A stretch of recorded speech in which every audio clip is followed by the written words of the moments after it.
Joe Dignan, working with the Future City Catapult in the UK. In terms of practical things, thinking of cities, municipal authorities and city authorities, what can cities do right away really to progress along this path towards becoming smart cities? Well, I think there's actually quite a simple thing that many cities are doing currently, which is to create an open data platform. The open data platform is there actually chock-a-block with data itself, turning that into information and then making it freely available. This is a double whammy effect because one of the things that the councils have to conjure with is the Freedom of Information Act. So Chicago has proven that in fact if you make data available to citizens, it cuts down the number of freedom of information requests, and you can actually take out like 16 or 17 full-time employees who are only just answering those questions because people can get it for free because it's actually out there. So that's a very simple thing that people can do right now. It's there and the platforms are here. So that implies much more in terms of self-help and self-help portals and getting information to where it's needed. Do you think the commercial world is driving that agenda as well? People have that expectation that I think there's a lot of talk about monetizing data. So there's a lot of interest in cities as to how they can monetize the data, but of course it does make people a little bit apprehensive as to how their data is being used.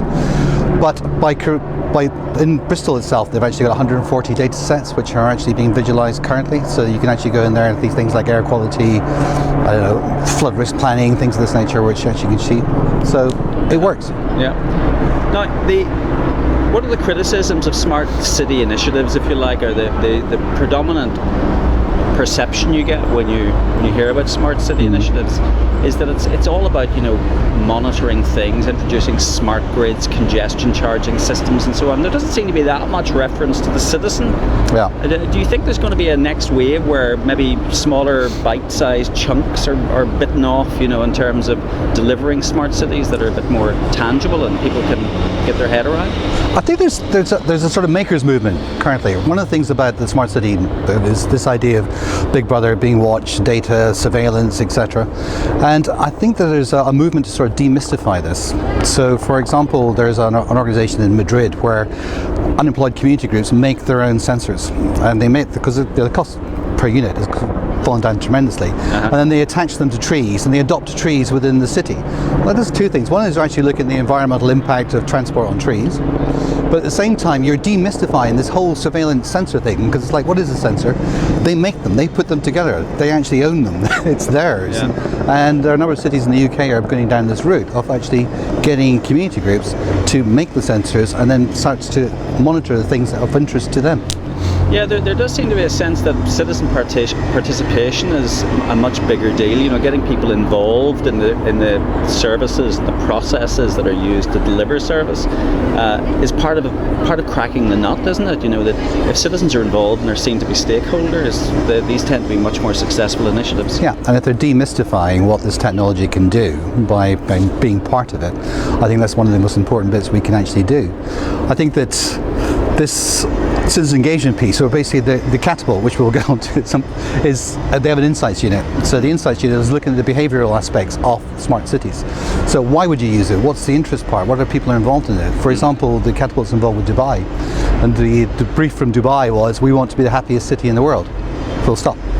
Which is a tremendous brief to go after, but to do that you've actually got to find out what people want, what the use cases they're interested in, and that's now beginning to drive the tech agenda. So the tech agenda was driving smart cities, and now it's the insights and what behavioural aspects is driving it backwards, and that's actually taking over.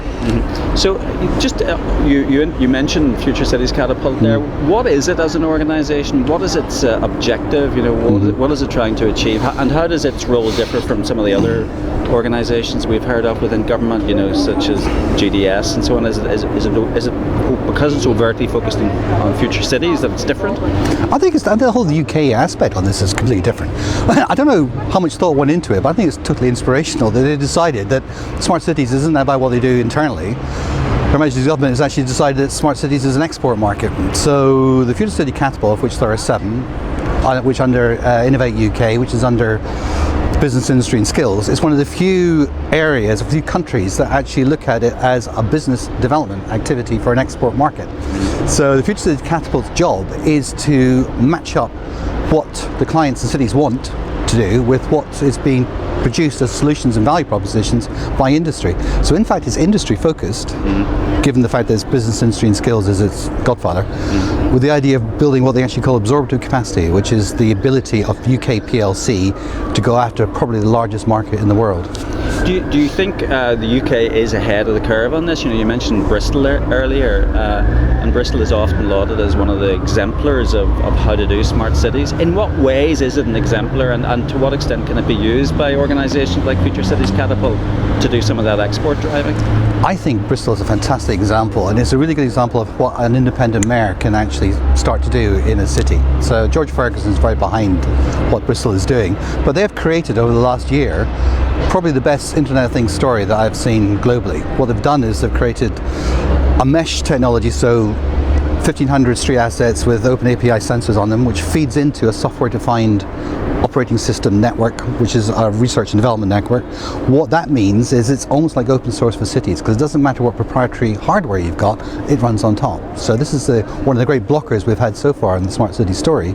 And even more interestingly enough, it actually feeds into a planetarium, which has a 360-degree 3D interactive dome immersive environment city data visualization piece.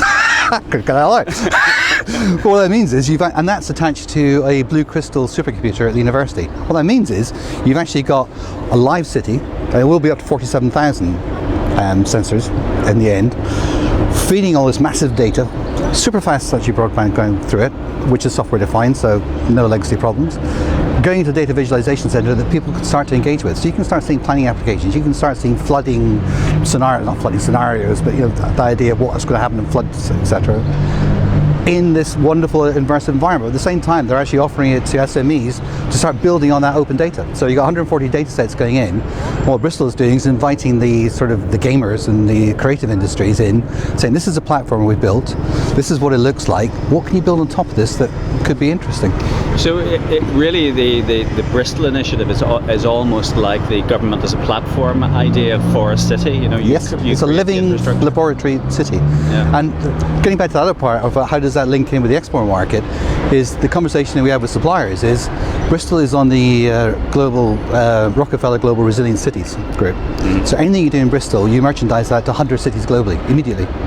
It's the green capital for 2015. Anything you do there goes into green tech globally. It's on the EU-China Smart City program, so everything you do there goes 30 cities globally. So what we're encouraging the larger organisations and the smaller organisations is use British cities as a merchandising opportunity to show what works.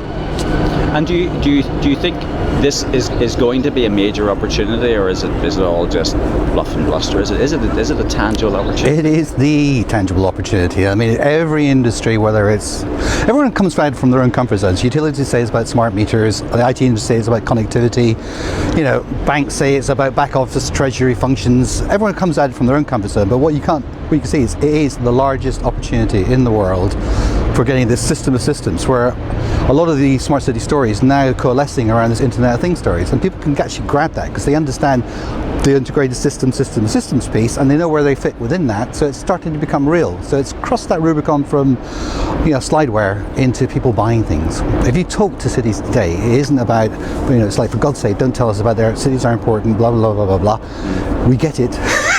We know we need to know it. What we actually want to know is how do we do it. It's the roadmap piece now. How do we actually do that? Who do we do it with? And how do we pay for it? So it's those three gates that we now have to get through. Okay. Joe, thanks very much indeed. My pleasure.